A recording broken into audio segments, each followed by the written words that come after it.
Welcome everybody into the 3C Media YouTube channel and our continuing coverage of the 2022 Indiana high school football season. My name is Craig Crash, and today we're going to talk about our all 3C Media team through the regular season. If you've been with us through the course of the high school football season this year, you know that about 5 games through the year, we did an all 3C Media team compiling the best athletes at each position through the first half of the year. And so I think it would be cool to do it throughout the course of the year. So we did it at the halfway point. We're doing it at the end of the regular season. And then we'll convene at the end of the year to give our all 3C Media team for the 2022 season. And so the regular season is behind us. Seems hard to believe that we are through 9 weeks of high school football, and we've got, now about 6 more to go as we get closer and closer to championship weekend at Lucas Oil Stadium. It's going to be a lot of fun. Really excited to bring that run to the championship to you guys. Now, if you did not catch our show back or the video back at the midpoint of the season, this is how it works. We're going to give our offense, I'm going to give my offense, which is the quarterback, running back, 2 wide receivers, a tight end, and we'll give a award out to an offensive line as a unit. Then defensively, we'll give it to a defensive lineman, a linebacker, a corner, a safety, and then on the kicking side of things, we'll give it to a kicker and a returner. So that is how it is going to work for the all 3C Media team through the regular season. And so let's go ahead and get right into it here. So offensive-wise, we'll start at the quarterback position. Through the first half of the year, it was Lutheran quarterback Jackson Willis. At the half point of the season, he was completing 71% of his passes for 1,600 yards and 21 touchdowns, just 2 interceptions. And through the end of the regular season, my quarterback for the all 3C Media team is still Jackson Willis, Lutheran quarterback, the sophomore. He is completing still 67% of his passes for 2,330 yards, 30 touchdowns, just 3 picks. Now, granted, on Max Preps, when this was recorded, only 8 games have been logged on Max Preps, so it's likely higher, at least from the touchdown and yardage perspective. So, I mean, the best passer in the state in terms of yardage. He's got 30 touchdowns, just 3 interceptions. He's done so many great things with the ball. He leads the state in yardage and touchdown passes. He's got 5 games of 300-plus yards. He's thrown for 3 or more touchdowns in 7 of 8 games, again, logged on Max Preps. And his last 2 games leading up to the final week of the regular season, he had 8 touchdowns and no interceptions. That against 3A Monrovia and Speedway, which Speedway is a team that you'll hear later on this week, I think, could potentially be a dark horse in their sectional. He did have 6 touchdowns earlier in the season against Cascade. I mean, Jackson Willis has done all kinds of great things with the football, and I mean, when you're talking about an all-state team, and you're talking about, I mean, obviously a lot of organizations, a lot of publications split it up into big school and small school. And I think this is one of those situations where Jackson Willis has been so good. I would feel comfortable plugging him into any level at the state, because I mean, it's one thing to just have impressive numbers. The fact that he's taking care of the football so well. He plays at Lutheran, who does play above their class quite a bit. I mean, he is a quarterback that has just excelled. You still have to go out and play the opponents. You still have to go out and perform well. If it were that easy to do, you'd see every 1A quarterback at 20 to 30 touchdowns, and you just don't see that. Jackson Willis has been so good all year. You wondered how this offense for Lutheran was going to look after their state title run last year, and they have just picked up right where they left off with Jackson Willis. So he is our quarterback. I mean, that offense is second in the state, averaging 50 points per game. They're the number 1 team in 1A, and why not have the quarterback that leads it as our all 3C Media quarterback through the regular season? Running back was a very tough position to evaluate. Through the first half of the year, it was Roncalli running back Luke Hansen. who at the time was the leader in rushing yards with 1,319 for the state. He had 134 carries, 16 touchdowns, 8 yards per carry. He ended up not winning the rushing title, oddly enough. I mean, you've got Robert Lamar, who had an insane 400-plus yard, 7-touchdown game in Week 9, which gave him the rushing title. He is your Week 9 3C Media Player of the Week.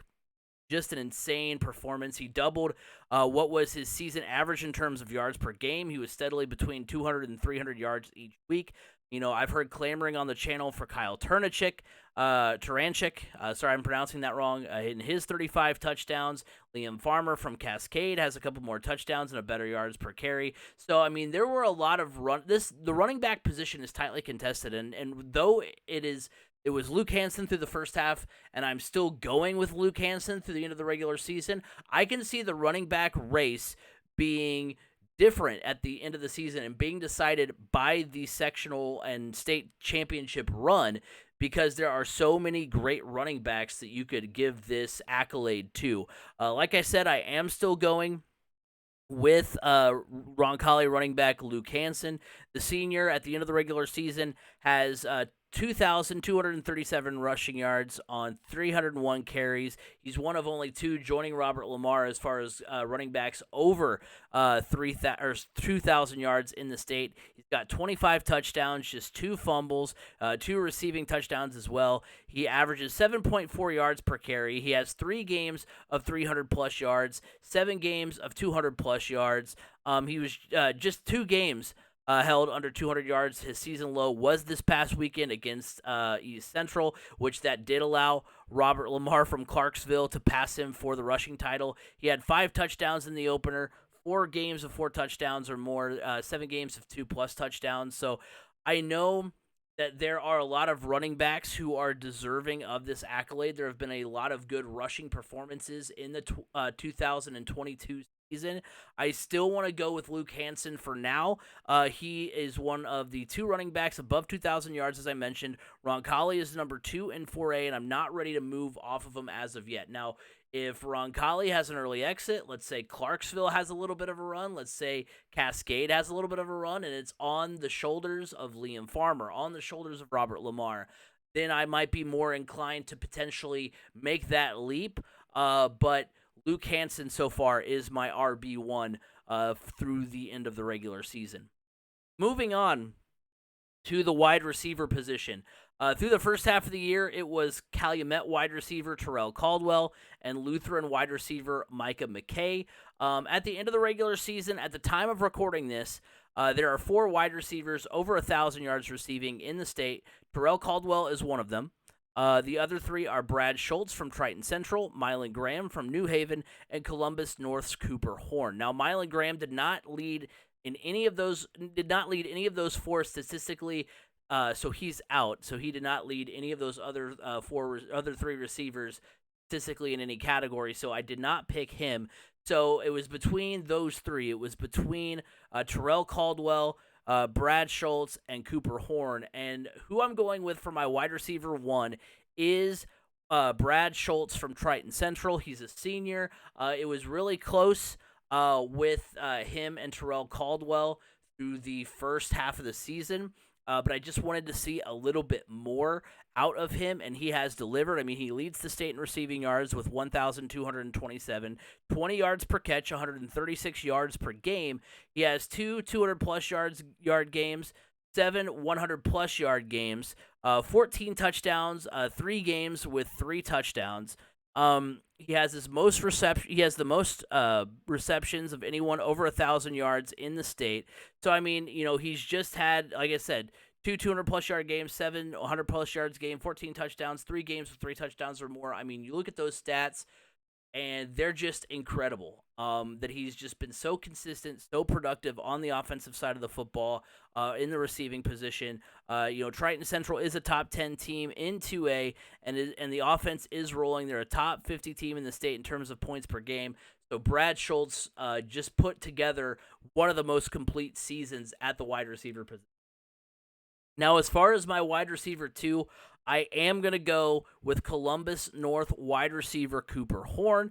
He is also a senior. He had 58 catches, 1,212 yards, 17 touchdowns on the season, so narrowly missed the receiving yards title for the year.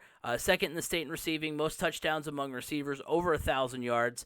135 yards per game, 21 yards per catch, 200-plus yard games, 6 games of 100-plus yards, and he had 5 games of 2 touchdowns or more, including a 4-touchdown effort versus Southport.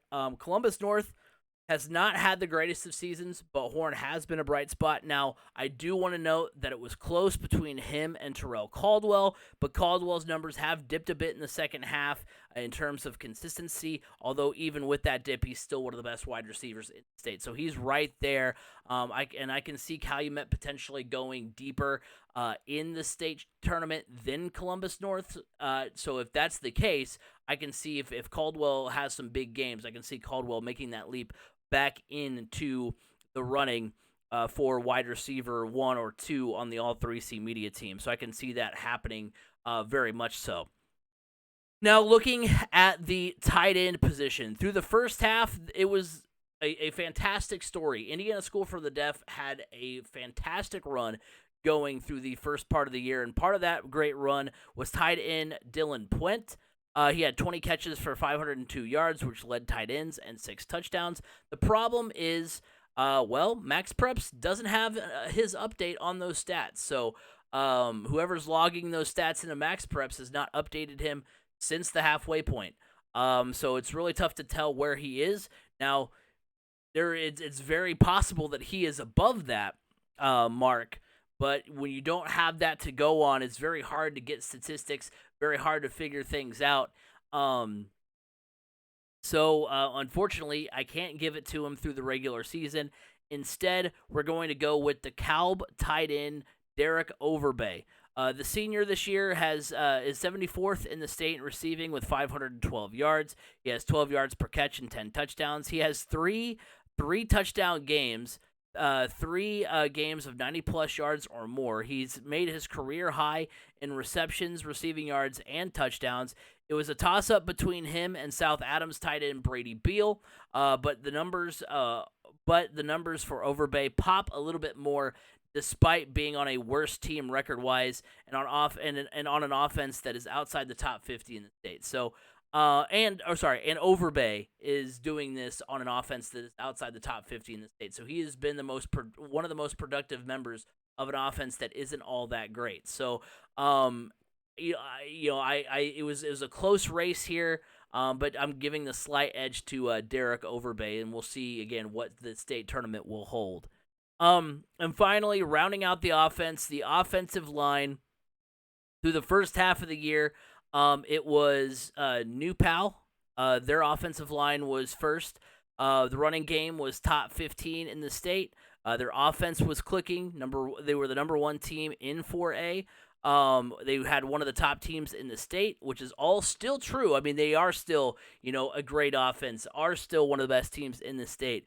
But I'm giving the regular season crown, I'm giving some love to Oak Hill. They're a top 5 team in 3A, undefeated.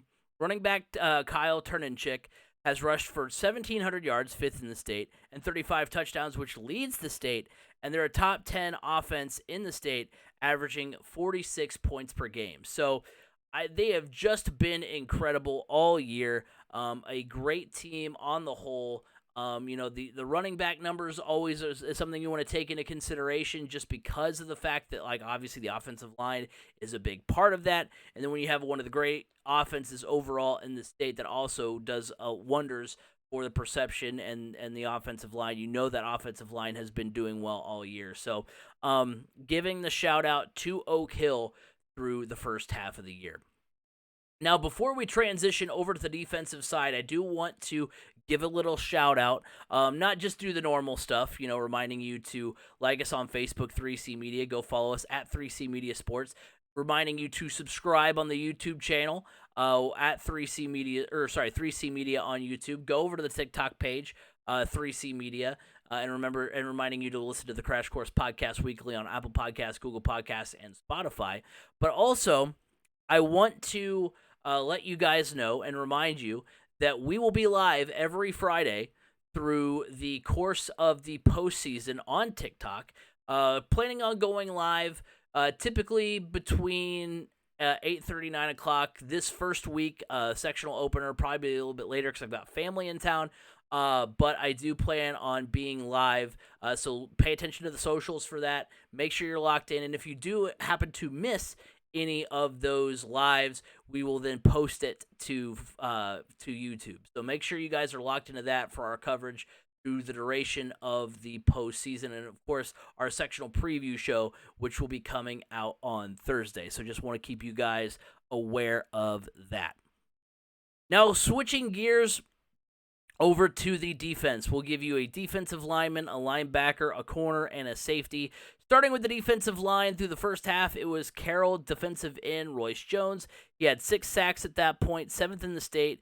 The defense was and still one of the best in the state for Carroll. But I'm going to go through the regular season. I'm going to go with Evansville Wright's defensive tackle, Levi Oxley. He's a junior. He leads all defensive linemen in sacks with 14. He's second in the state overall.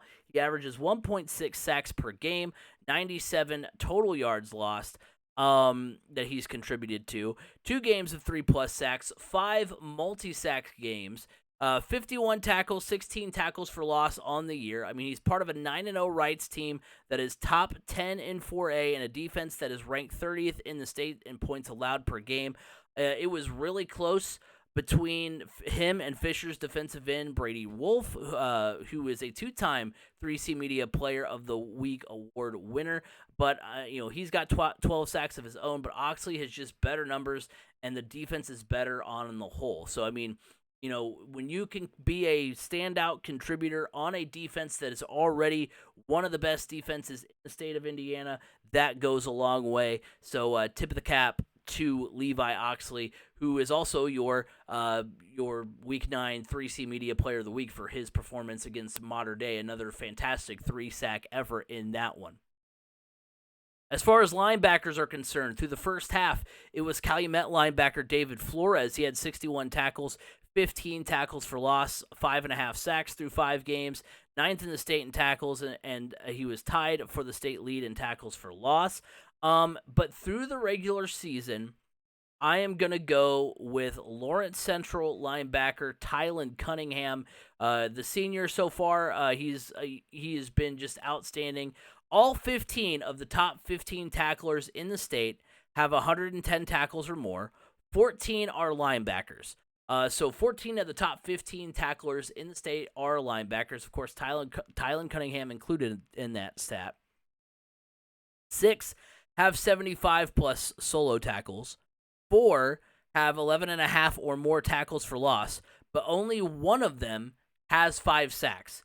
And there's any guess of who that is, I can tell you right now, it's Tylen Cunningham. So when you have all, the most prolific tacklers in the state and you stand above them in any category, really, it's going to get you some pretty good notoriety. He has 15 tackles per game, 2 interceptions, 3 forced fumbles, and a fumble recovery. Oh, and by the way, of those 4 linebackers I mentioned with 75+ solo tackles and 11.5 tackles for loss, only one is doing it at the state's highest level, Tylen Cunningham. So, to be putting up those kind of numbers at 6A, at the highest level of high school football in the state of Indiana, that is super impressive. So I get the defensive numbers for the team aren't overall great. They're 4-5, but it's hard to argue against how good Tylen Cunningham has been for the Bears. He has just been an absolute force on that defense. At the cornerback position, through the first half, it was Greenfield Central cornerback Kirk Nett. He had 4 interceptions, which was tied for second in the state, as well as a fumble recovery. But for the regular season, I am going to give it to Hanover Central cornerback Gannon Howells. The senior this season is, not only is he a Swiss Army knife for his offense, for the Hanover Central Wildcats. He's also a big factor on defense. Over the course of the year, Hanover Central allows 4 points per game, which leads the state. So he's already a member of a defense that has just been absolutely insane all year. They're a 3A school, but they've been not only great at that level, but also just overall. He's got 35 tackles, 2.5 for loss. He's got 6 interceptions, 1 off the state lead, but what really pops out to me is his 173 interception yards, which leads state far and away. There's no other person that's even close. I think there's like one other person at 145, which is sort of close, but I mean he has the state lead in interceptions. So I wish there was there is a statistic I'm sure that exists, but not one that we're privy to at the high school level. But I wish we knew the numbers with how many times Howes has intercepted a pass and it is directly led to him scoring a touchdown on offense. Like, how many of those touchdowns, how many of those wins have been like, oh, hey, Gannon Howes makes this interception, takes it, 30 yards to put it, in excellent field position, and then he's the one that makes the touchdown reception or the touchdown run, to cap off, that swing of momentum. That would just be incredible to know, because he has just been absolute beast this year for the Wildcats. I mean, they're the best defensive team in the state in terms of points allowed per game, top 10 team in 3A, and like I said, I would just love to see if we had advanced metric stats for high school football.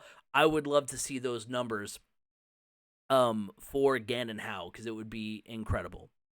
As far as the safety position, now the secondary in general was tough, just because you're trying to go off of stats, you're trying to go off of numbers, and just what max preps, I don't like doing this. I don't like, kind of putting the blame on max preps every time we have a show like this to be like, oh, well, max preps doesn't give us all the information we would like to have. But, you have interceptions, you have tackles and sacks that they list, but you're not really, that doesn't always paint the entire picture. Through the first half, the way, I decided to go was Elkhart safety Braden Cook. He's a standout on a defense. He was a standout on a defense that was the best in 6A through 5 games and was top 10 in the state. And so that's what I kind of gauged it off of. But for the regular season, there was another player who really stood out, and that was Sullivan safety Seth Pirtle. He's a junior. He's it's been an up and down season for the Sullivan Golden Arrows, but Pirtle has really commanded that secondary. 30 tackles, a tackle for loss, 7 interceptions, which is tied for the state lead, and 97 interception yards, and 3 fumble recoveries. So, he's good for a turnover a game. He's been a catalyst for that Sullivan defense. And yeah, sure, they don't necessarily have the numbers to back up being, one of the great defenses in the state, but he has just been an absolute force, the absolute fire and brimstone behind that defensive unit. I mean, when you can create a turnover a game, I mean, that's pretty incredible, on top of, 30 tackles. So, good for, 3 tackles, which obviously you don't want your, you would like to have a safety who's good for, 3 to 5 tackles, as well as a turnover a game. That's what you want out of your secondary, because if your secondary is making a lot of tackles, your defense isn't very good. So he's just put up insane numbers. The tied for the state lead in interceptions. He's just been an absolute force this year for the Sullivan Golden Arrows. So that is your defense. Moving on to the all 3C Media special teams unit. Now, I have thought about this, about doing a kicker next year, but I think what I might do when we do the 2023 team is I might consider doing like a fantasy football style. So doing like 1 quarterback, two running backs, 3 wide receivers, a flex, a tight end, a flex, and so instead of doing an offensive line, we still may do an offensive line. We want to share them, give them some love, but then doing a defense as a whole, and then doing a kicker. I've kind of toyed around with that idea. I didn't want to change it up this year though because I wanted to keep things rolling. But as far as the kicker goes, through the first half, it was Northwood kicker Dominic DeFreitas, who was 29 for 29 on kicks, 24 PATs, 5 field goals, long of 48. And through the regular season, I'm going with Mooresville kicker Kenny Curry. Excuse me, Kenny Curry. And I mean, this is the part of the video that's just pure, stats. It's really nothing else. I mean not nothing else, but you know what I mean. Kenny Curry has 64 points on kicks, which leads the state. He's 11 for 11 on field goals. He's the only kicker in the state with 10-plus field goals made, along of 43. He's also 31 for 31 on point after touchdowns. I do want to give a quick shout-out, not to steal any of the thunder from Kenny Curry, but a quick shout-out to Levi Dewey from Triton Central, who's got the state long with 57, which is absolutely insane. Because you think, I mean, look, in the NFL nowadays, you see people hitting 57, 58, 60-yarders, I feel like, left and right sometimes. Like, that's not egregious to see a kicker going for a 63-yard field goal. That's not, as, unheard of anymore. The fact that you have a kid at the high school level who has a long of 57 is absolutely insane. So that's pretty incredible.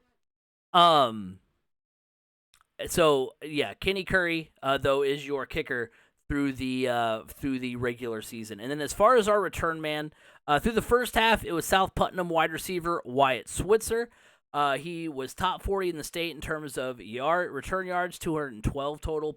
He had a punt return touchdown.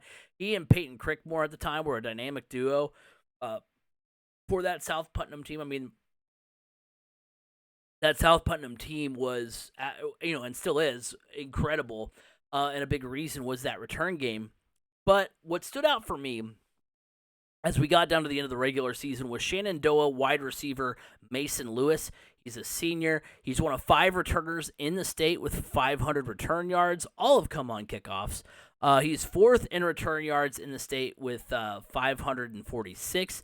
He has 546 yards, 27 yards per return, which is pretty incredible. I mean, you think about if you catch a kickoff at the 5-yard line, you're at the 35. So I mean, as far as his return game goes, he's got a pair of kickoff returns for touchdowns. So he has been just incredible for Shenandoah. And got to give a shout out to a guy that goes to high school relatively close to where I am. So got to get a local kid in there, at least for me. But yeah, he's been absolutely incredible. His numbers are super great. Because I was looking, Eugene Hilton is up there. As far as kickoff returns, I mean, you have Eli. Eli, out of I can't think of his full name, and I apologize, but the kid out of Tipton, he also was really good as far as the return game goes. But Mason Lewis, just far and away great yardage and has those touchdowns that really put him over the top.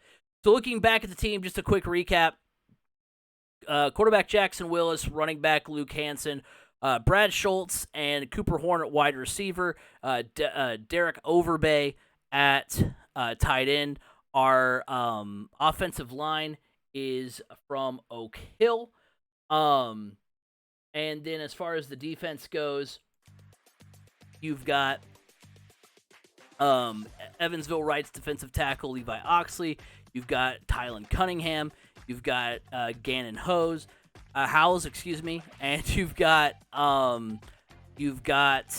at safety, you've got Seth Pirtle, and then in the kicking game, you've got Kenny Curry and Mason Lewis. So that is the offensive unit, that is the All 3C Media team through the regular season. Like I said, we will be doing this at the end of the postseason as well, so be on the lookout for that, as well as our coverage of all the postseason action going forward.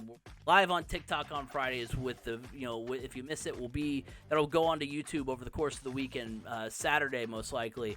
We'll have that kind of coverage. We'll be locked in. So make sure you're keeping on a lookout for that. But until then, have a good one, everybody.